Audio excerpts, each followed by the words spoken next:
40 hari sehabis meninggal itu arwahnya tuh masih gentayangan. Oh, iya kayak ini udah berarti ya. Kayak arwah yang masih penasaran gitu berarti.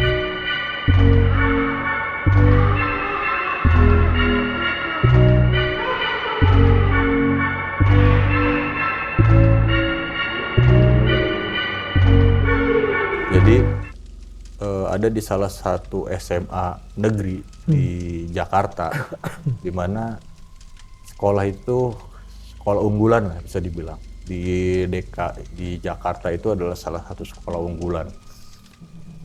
Di sini ada 3 orang tokoh, di mana ada Mira, Maulana, dan juga si Indah. Sosok Mira ini cewek yang pintar, cantik, dan rendah hati. Rendah hati. Sosok Maulana itu adalah cowok yang ganteng, pintar, namun dia egois, temperamen, dan ingin menang sendiri. Oke. Gitu kan. Nah, si Indah ini adalah temannya si Mira, teman curhatnya Mira. Jadi pada suatu ketika itu mau ada perlombaan cerdas cermat nih, antara sekolah. Di mana si Mira dan Maulana ini adalah dia satu sekolah, namun mereka selalu bersaing untuk masalah nilai. Namun si Maulana itu nggak pernah mengungguli si Mira gitu. Jadi ada sekitar 1 bulan yang akan datang mau ada lomba cerdas cermat gitu kan. Jadi sekolah itu mengadakan seleksi untuk perlombaan itu kan. Dimana kandidatnya banyak, dan pas pada saat seleksi tahap terakhir itu adalah si Mira dan Maulana.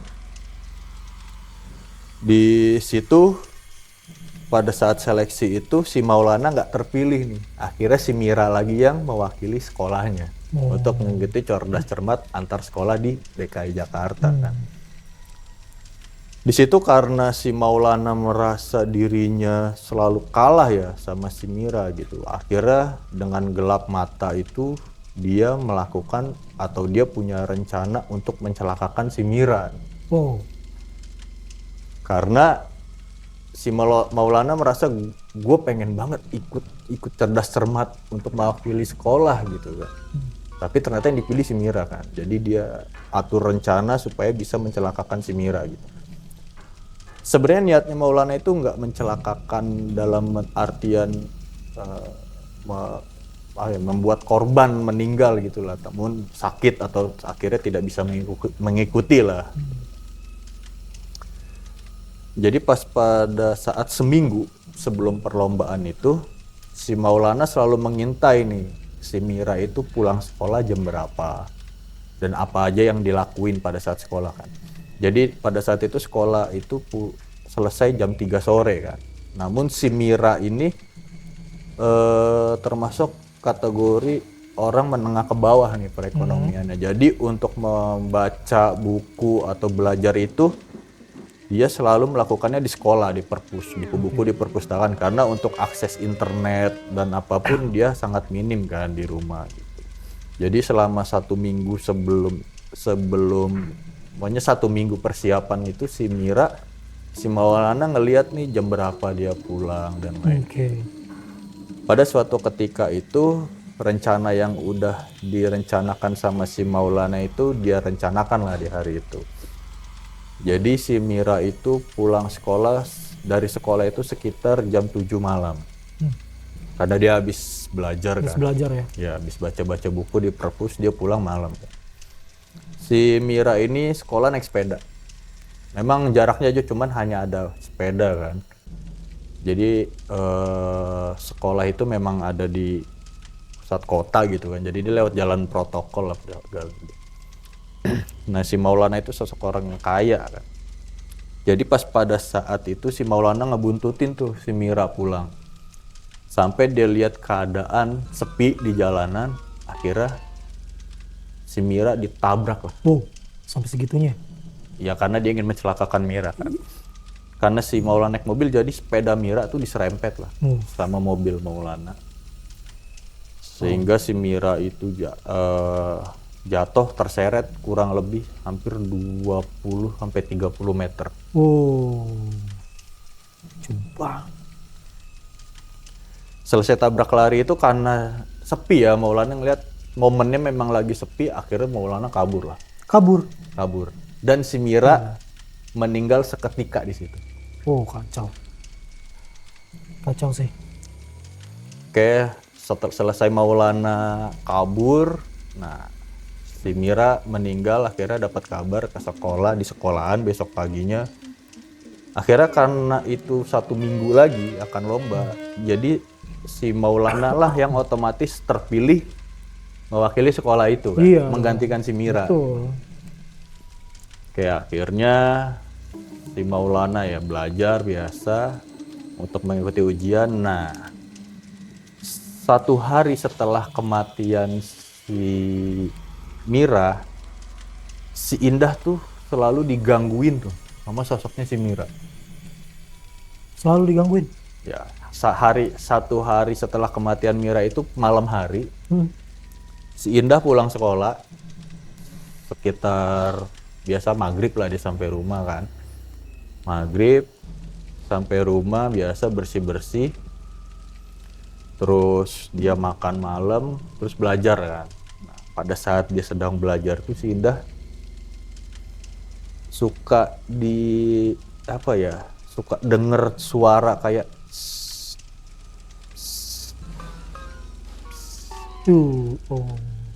terus Indah. Sontak si Indah kaget kan, karena ini gue tahu nih, ini suaranya Mira nih. Sedangkan Mira kan udah baru meninggal kemarin kan.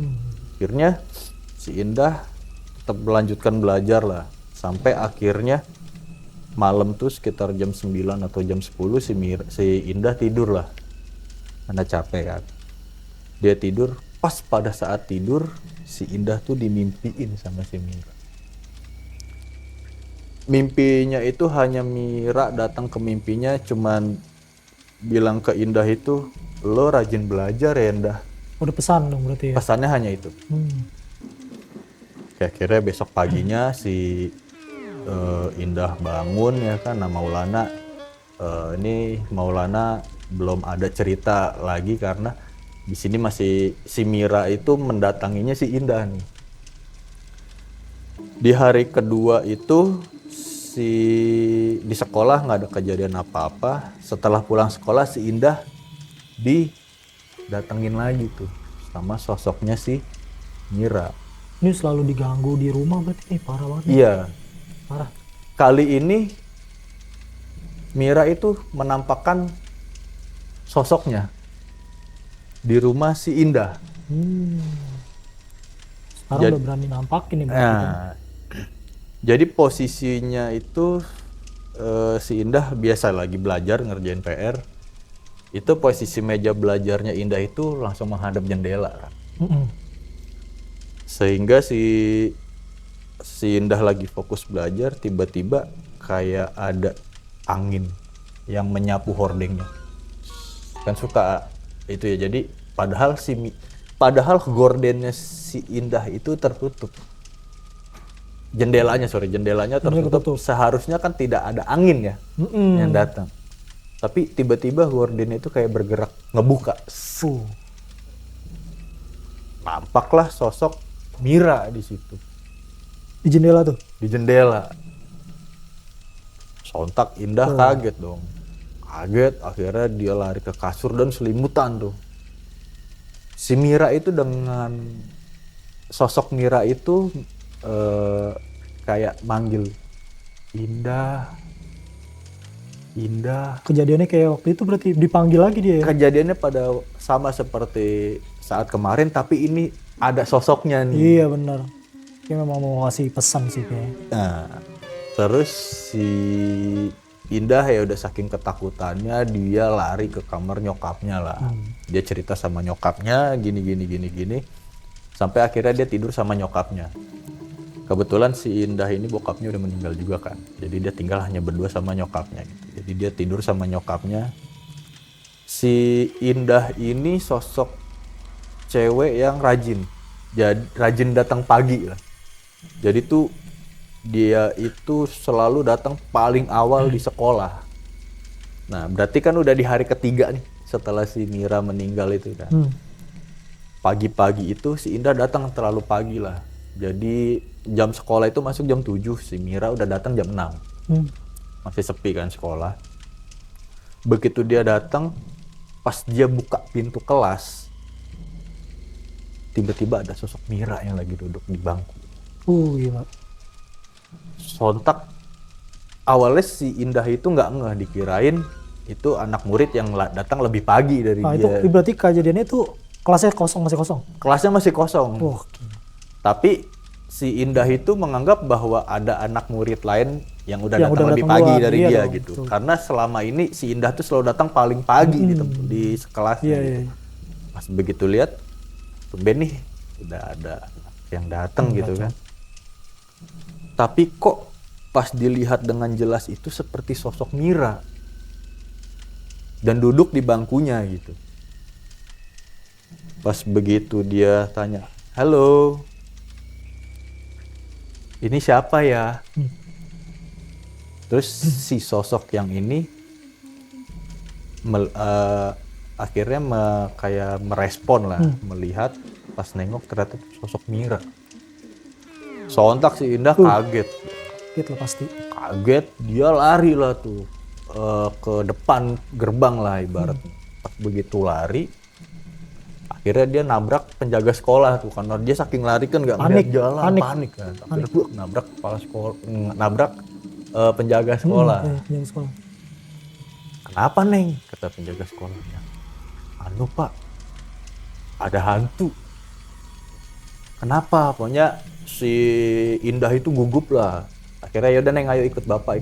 Akhirnya dibawalah si Indah itu ke rumahnya si penjaga sekolah. Kemudian kan penjaga sekolah itu biasanya ada bangunan memang di belakang sekolah yang khusus buat biasa tinggal. yang ada. Ya, akhirnya dibawalah di situ, dikasih air. Akhirnya cerita lah tuh si Indah, katanya, "Saya tuh sering ditampakin di rumah juga 2 hari ini oleh sosok Mira datang ke rumah. Dan tadi pagi saya lihat ada sosok Mira lagi di kelas." Nah, si penjaga sekolah ini juga akhirnya dia buka suara nih, dia cerita, "Iya Neng, semenjak kematiannya Mira, saya juga sering ngeliat di kelas." Wow, berarti memang penjaga sekolahnya ngerasain juga nih. Ya, karena kan biasanya kalau anak-anak pulang sekolah itu penjaga sekolah ngunciin kelas satu-satu. Iya.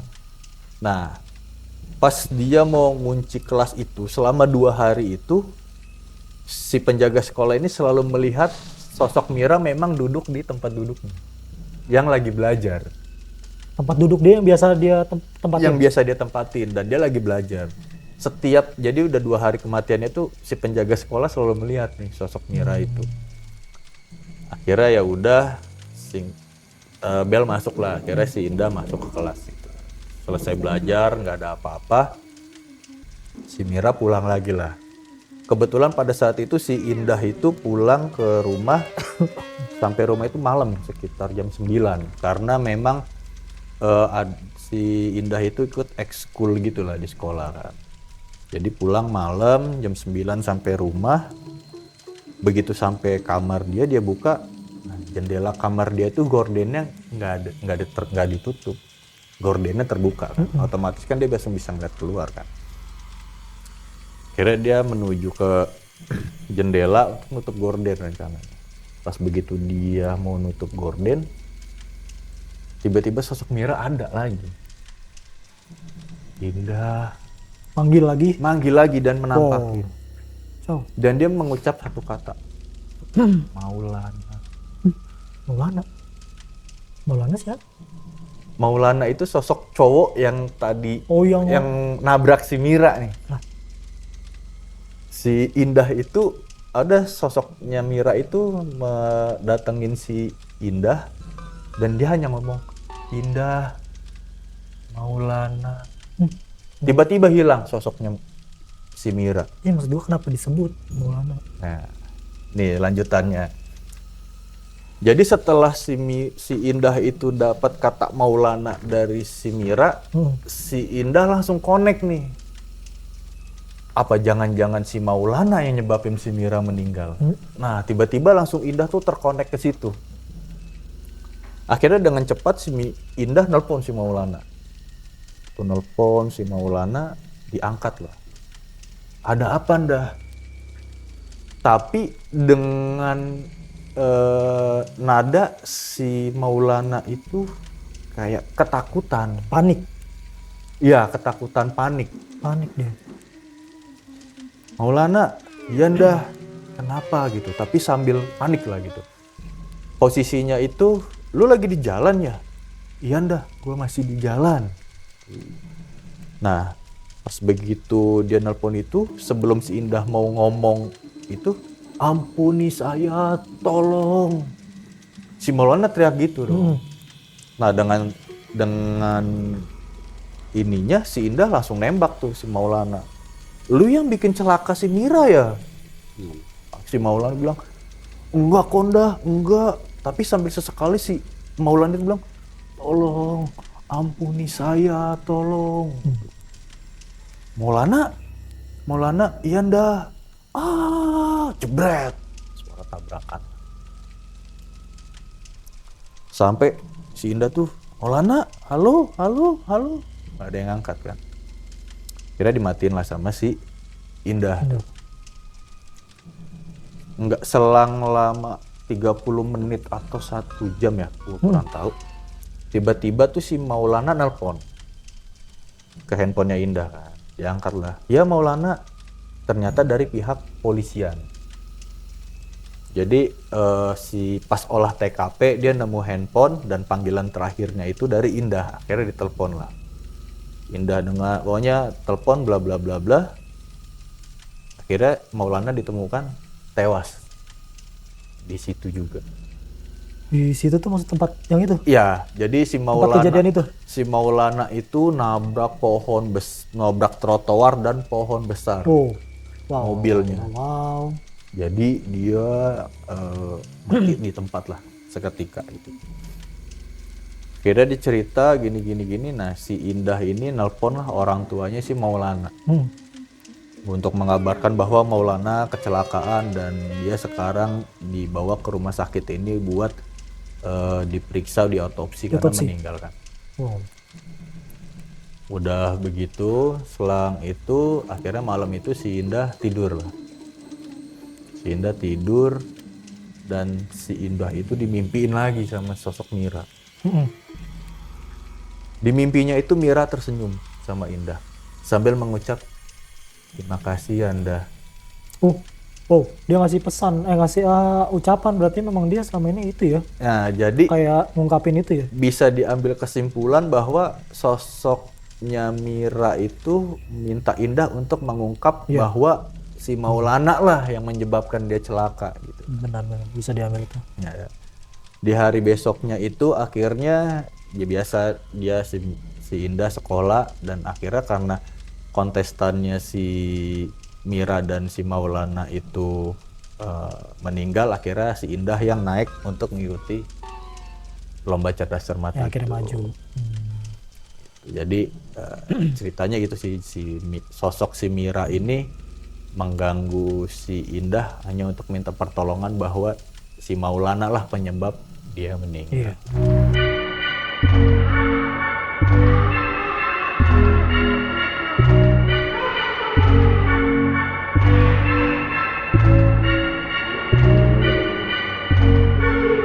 Jadi sepasang ada suami istri. Kita sebut suaminya ini Pak Warno dan istrinya Bunita. Pak Warno dan Bunita. Okay. Nah, dia ini pernikahannya udah 5 tahunan lah, kurang lebih 5 tahun. Dia udah dikarunia anak, nggak lama itu. Umurnya itu sekitar 1 tahun sampai 1,5 lah. Kurang lebih segitu. Ya, anaknya baru juga ya berarti. Betul. 5 tahun baru punya anak. Jadi anak ini cowok, anak pertama cowok. Kecil. Nah, setelah itu biasalah memang si Pak Warno sama Bunita ini memang ekonominya bagus. keluarganya ibaratnya keluarga mapan lah. Bisa dibilang ya kaya sih kalau aku bilang. Tapi ini memang si Pak Warno lah yang lebih mendukung ekonominya. Karena memang Pak Warno ini mempunyai orang tua yang udah dari awalnya memang udah tajir lah, udah kaya. Memang kaya dari lahir lah ya. Memang dari keluarga udah kaya dari orang tuanya. Nah orang tuanya si Pak Warno ini Pak Soleh namanya. Nah akhirnya singkat cerita itu si Pak Warno Bunita suka banget namanya setelah pulang kerja itu kalau ada waktu luang dia suka nge-gym, suka olahraga. Oh nge-gym bareng suami istri nih? Selalu setiap minggu itu pasti nge-gym bareng dia. Tapi pada suatu saat Pak Warno ini entah kenapa nge-gym sendiri tanpa ditemenin sama Bunita. Nah habis itu oke lah, Bunita memang gak ada rasa curiga karena memang Bunita ada kegiatan juga di luar. Ternyata Pak Warno ini sudah lama ada yang diincer kok. Udah lama kayak curi-curi pandang juga setelah bareng sama Bunita juga sebenarnya. Di tempat gym itu? Di tempat gym itu dia udah curi-curi pandang sama wanita lain. Ya. Nah wanita lain ini Yuni kita sebut ini. Wanita lain itu Yuni namanya. Nah si Yuni ini memang cantik juga, badannya bagus, perawat lah, putih. Setelah itu kenalan lah mereka. Akhirnya Pak Warno ini berani nih kenalan karena memang nggak ada istrinya. Akhirnya dia beranikan diri kenalan dan direspon lah sama si Yuni juga. Direspon kenalan, akhirnya mereka ngejalin hubungan. Mereka nggak nikah diam-diam, cuman ngejalin hubungan biasa aja. Kayak hubungan tanpa status. Betul. Gitu ya? Jadi itu cuma hubungan tanpa status aja. Akhirnya singkat cerita itu selang berapa setahun lah, kurang lebih 1 tahun mereka berhubungan di belakang si Bunita tanpa sepengetahuan. Ngumpet-ngumpet, diem-diem. Oke. Karena memang Bunita ini orangnya bisa dibilang temperamen, galak sifatnya memang. Ya suka ngomongnya kasar lah. Walaupun sama si suaminya sendiri, si Bapak Warno ini. Nah, sering setahun itu ketahuan lah akhirnya sama istrinya, si Bunita. Ketahuan kok. Hubungan di belakang itu ketahuan. Ketahuannya itu bukan dia langsung ngeliat kejadian pada saat si Pak Warno sama si Yuni ini. Tapi dia ketahuannya itu di handphonenya Pak Warno. Jadi di saat Pak Warno pulang kerja capek, tidur, handphonenya ditaruh dan pada saat itu lupa di silent. Kejadian lah itu, ketahuan lah dari SMS dan telepon. Telepon nggak diangkat. Akhirnya SMS kebaca lah sama si Nita. Dengan nama kontak yang berbeda lah. Ya akhirnya memang gimana pun karena mereka sama-sama sibuk, jadi memang waktunya ketahuan. Jadi memang si Nita ini nggak ada rasa curiga sama sekali sebenarnya awalnya. Ya udah akhirnya si Nita ini maki-maki lah pada malam itu. Wah, dicaci maki lah. Berantem hebat lah, dicaci maki si Pak Warno ini, dicaci maki sama Bunita. Dan akhirnya Bunita ini minta cerai. Sebelum dia benar-benar cerai, dia juga cerita kepada mertuanya. Ini Pak Soleh ini. Jadi bapaknya si Pak Warno ini. Jadi istrinya nyamperin Pak Soleh nih, bapaknya. Besokan harinya. Curhat lah ya ceritanya. Cerita dia akhirnya. Dia cerita kalau si Pak Warno ini selingkuh. Punya selingkuhan di luar gitu. Ternyata ini udah berseling 1 tahun. Dan akhirnya setelah ketahuan itu dia minta cerai lah. Akhirnya si bapaknya si Pak Warno itu bilang, yang sabar aja lah. Ya si Nita ini kan emang orang temperamen ya, dia masih marah dong. Gimana guys? Dia maki-maki lah, pokoknya dia masih dongkol lah. Ya nggak terima lah. Nggak terima lah. Tetapi ternyata Pak Soleh ini juga menyimpan rasa nggak suka juga ternyata sama si Nita ini. Oh, Pak Soleh. Jadi mertuanya juga nggak suka nih sama mantunya. Nggak suka sama mantunya. Akhirnya setelah diwejang lah, dikasih wejangan sama Pak Soleh, dia bilang sabar aja. Kalau kamu memang mau cerai, itu yang terbaik ya silakan. Silakan. Nanti saya ngedukung kamu. Saya akan belikan kamu rumah di daerah Tangerang Selatan. Akhirnya dibelikanlah rumah. Dan si Nita ini akhirnya ya udah oke. Ternyata si Pak Soleh ini tidak mau anaknya disalahkan. Walaupun anaknya benar-benar salah, makanya akhirnya dikasihlah rumah itu. Karena memang si Nita ini matre juga. Oh. Akhirnya dia mengiyakan itu, cerailah dia. Akhirnya singkat cerita nggak lama kemudian si Pak Soleh ini agak senang juga karena anaknya udah pisah lah sama si Nita ini. Terwujud lah. Ya udah akhirnya siapa Warni ini gak lama nikahlah dengan Yuni si itu. Yuni. Nikahlah dengan Yuni. Tanpa sepengetahuan si Nita. Jadi sampai pernikahannya pun si Nita itu nggak pernah ngeliat sosoknya si Yuni seperti apa. Wajahnya seperti apa dia nggak pernah lihat. Dan akhirnya ya udah dia menikah berjalan. Nah seling berjalannya kurang lebih setengah tahun pernikahannya dia langsung dikaruniai anak. Pernikahan Pak Warno dengan si Yuni ini.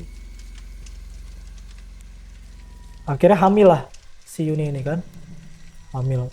Begitu cepat mungkin. Kenapa? Karena memang ternyata selama hubungan dia selama setahun itu mungkin kecolongan ya.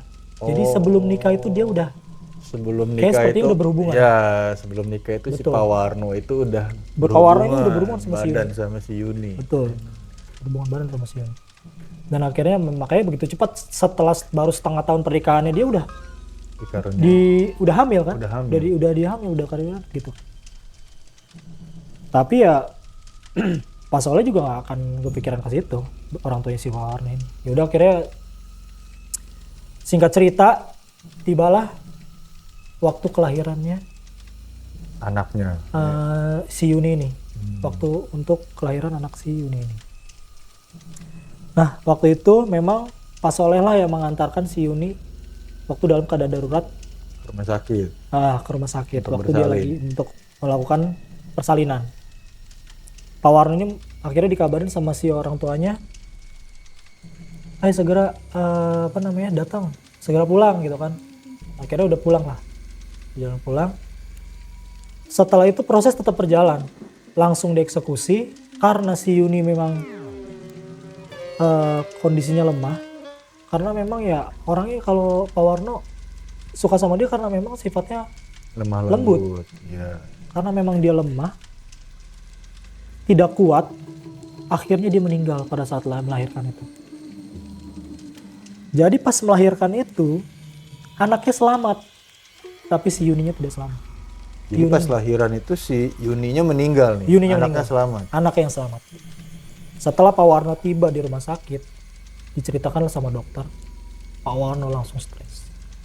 Dia langsung kaget, udah gak karuan.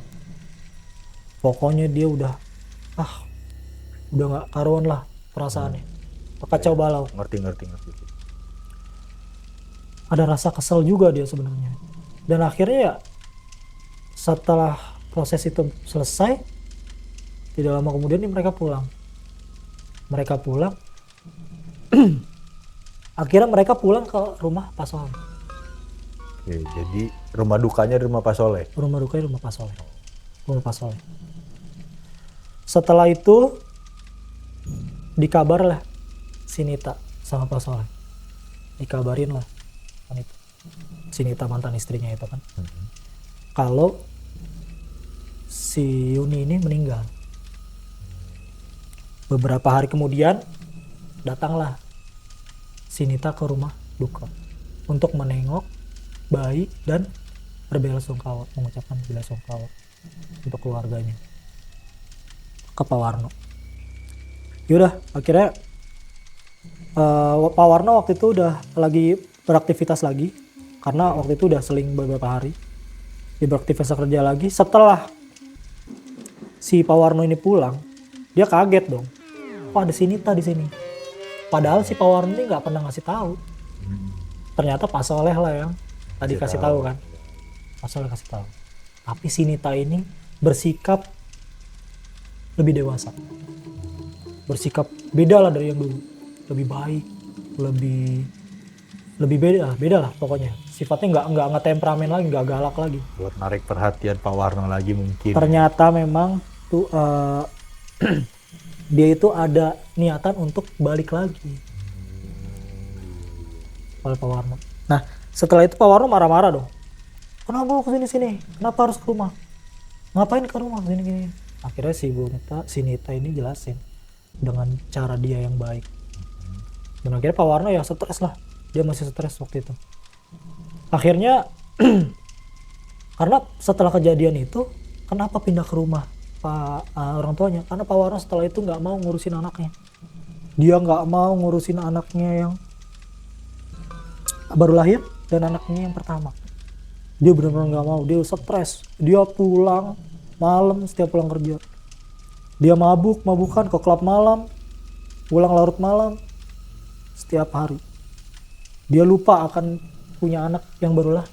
Dia nggak mau benar. Akhirnya kenapa tujuannya Pak Soleh telepon si Nita untuk datang ke rumah.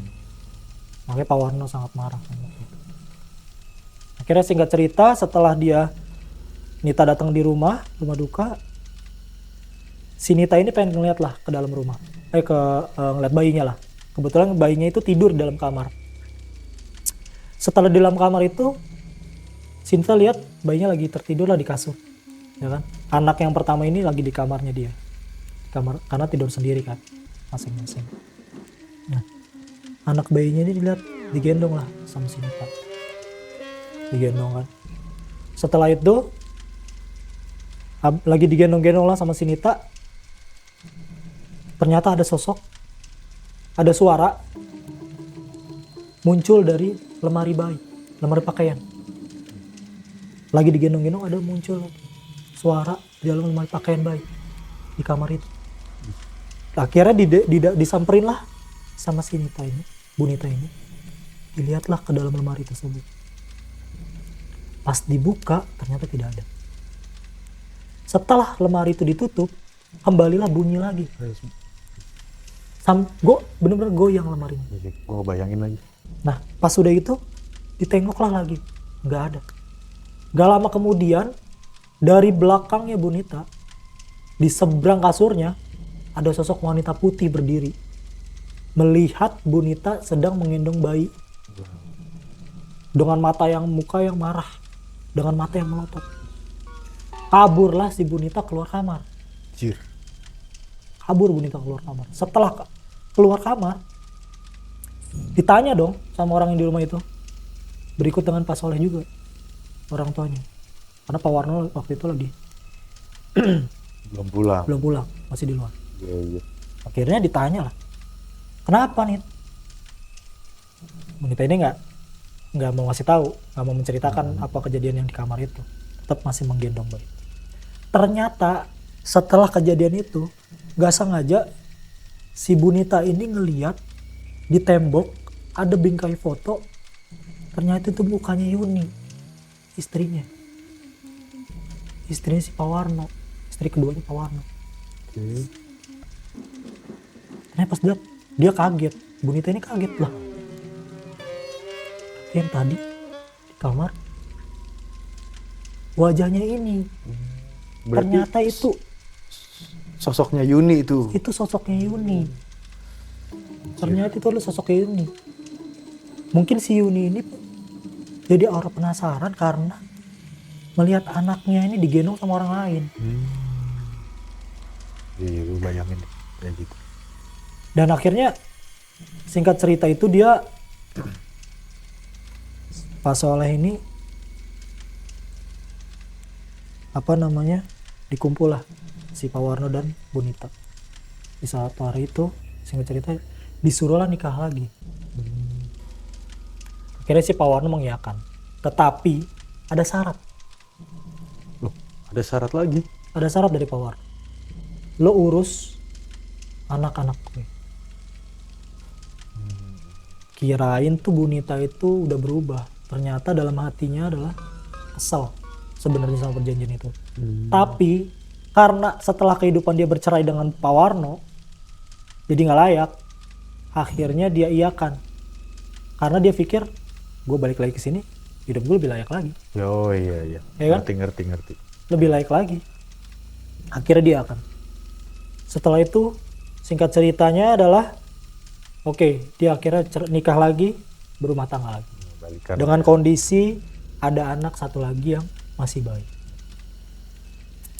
Akhirnya pada saat itu, si Nita ini lagi nonton TV dekat kamar bayi.